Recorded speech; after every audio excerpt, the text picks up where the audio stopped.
Daniel.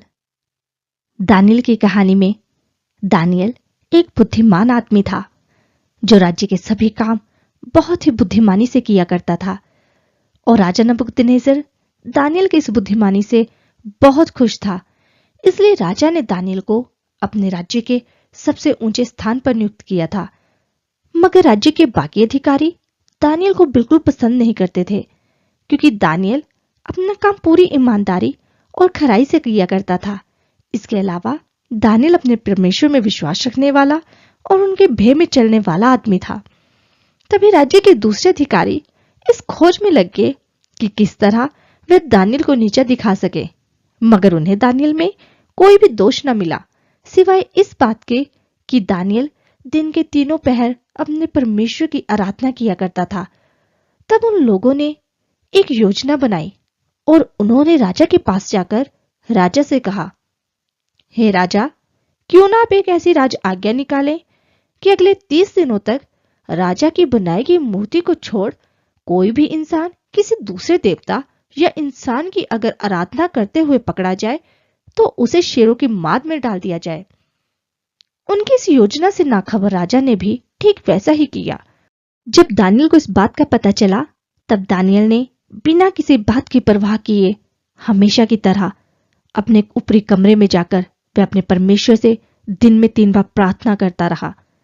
और जब उन लोगों ने दानियल को ऐसा करते हुए देखा, तब वे राजा के पास गए और राजा से जाकर कहा, हे राजा, दानियल आपकी बनाई गई आज्ञा का पालन नहीं कर रहा है और राजा के अनुसार आपने स्वयं ही ये आज्ञा घोषित की है कि अगर अगले 30 दिनों तक कोई भी इंसान आपके द्वारा बनाई गई मूर्ति को छोड़कर किसी दूसरे देवता या इंसान की आराधना करेगा तो उसे शेरों की माद में डाल दिया जाएगा।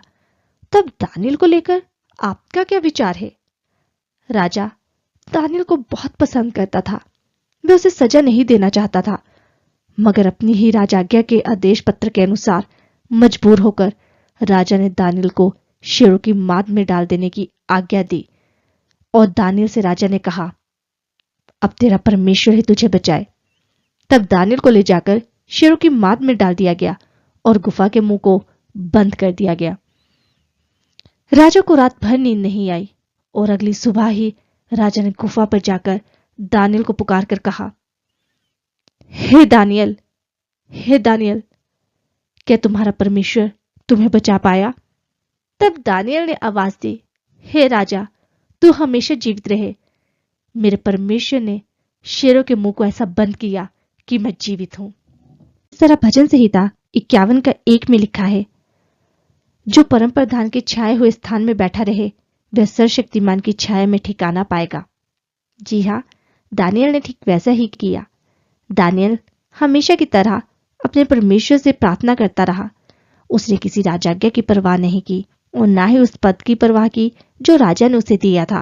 वह बेखौफ होकर अपने परमेश्वर से प्रार्थना करता रहा, क्योंकि दानियल को सिर्फ और सिर्फ अपने परमेश्वर में विश्वास था और वह केवल परमेश्वर का भय मानता था। दानियल की इस कहानी से आपको क्या सीख मिलती है, हमें कमेंट सेक्शन में बताएं।